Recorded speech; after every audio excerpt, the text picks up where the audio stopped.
দেখেন, ভারত তো আরেকটা দেশ।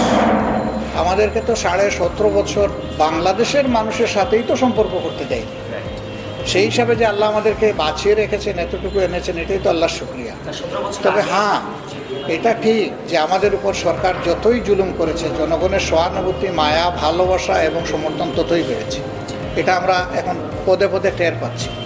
ভারত আমাদের প্রতিবেশী, মায়ানমার আমাদের প্রতিবেশী, আর কোনো তৃতীয় দেশ আমাদের প্রতিবেশী দেশ নাই যাদের সাথে আমাদের বাউন্ডারি আছে। আমরা প্রতিবেশীদেরকে সম্মানের চোখে দেখতে চাই এবং প্রতিবেশীদের কাছ থেকেও আমরা আশা করি যে তারাও আমাদেরকে সম্মানের চোখে দেখবে। সব কিছু বদলানো যায়, প্রতিবেশী বদলানো যায়। তা আমরা আমাদের প্রতিবেশীর সাথে সম্মানজনক আচরণ শুধু করতে চাই না, আমরা তাদেরকে ভালোবাসতে চাই এবং তাদের ভালোবাসা আমরা কামনা করি। সেই দিক থেকে আমরা সুযোগ যেহেতু পেয়েছি, আমরা সবার সাথে ইনশাল্লাহ সুসম্পর্ক গড়ে তুলব এবং আশা করি সবাই ভুল বুঝাবুঝি কারো থাকলেও এগুলো থাকবে না, এখন দূর হয়ে যাবে। বিসমিল্লাহির মিনাশ শাইতানির রাজিম।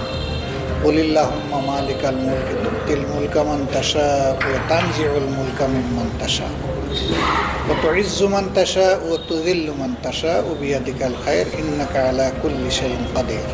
এর অর্থ হচ্ছে যে আল্লাহই কাউকে ক্ষমতা দেন, আবার আল্লাহ যখন অসন্তুষ্ট হন তার থেকে ক্ষমতা কেড়ে নেন। আল্লাহ যাকে পছন্দ করেন তাকে সম্মান দেন, আবার যে এর উপযুক্ত নয় তার কাছ থেকে সম্মান আল্লাহ কেড়ে নিয়ে তাকে অপদস্থ করেন। এই আয়াতের মধ্যে এর উত্তর আছে, আমার আর উত্তর দেওয়া লাগবে না। যে 15.5 বৎসরে আওয়ামী লীগ যে জঞ্জাল সৃষ্টি করে রেখেছে, সমস্ত প্রতিষ্ঠানকে ধ্বংস করে ফেলেছে, বিচার বিভাগ, তারপরে কি বলব নির্বাচন কমিশন, পার্লামেন্ট, সব জায়গায় তো শেষ করে দিয়েছে। এই জায়গাগুলা একটু মেরামত করার সময় তাদেরকে প্রথমে দিতে হবে, যাতে এই জঞ্জালগুলা পরিষ্কার করতে হবে। এরপরে এই জায়গাগুলা পুনর্গঠনের সুযোগ দিতে হবে। এই দুইটা কাজ যখন হয়ে যাবে, তখন তাদের দায়িত্ব হবে একটা সুষ্ঠু নির্বাচনের মাধ্যমে নির্বাচিত সরকারের হাতে ক্ষমতা তুলে দিয়ে তারা তাদের স্ব জায়গায় যাবেন এবং সেই সরকারকে জনগণের মতো, আমাদের মতো তারাও সহযোগিতা করবেন। 2 নম্বর প্রত্যাশা হচ্ছে এই মুহূর্তে আইন শৃঙ্খলা পরিস্থিতিকে রেস্টোর করা, নিশ্চিত করা। এখনও কিন্তু সব জায়গায় সমাজের সেটা হয়ে ওঠেনি, তবে অনেক উন্নতি হয়েছে। এই ক্ষেত্রে আমরা আশা করি যে এটা পুষায় যাবে খুব তাড়াতাড়ি।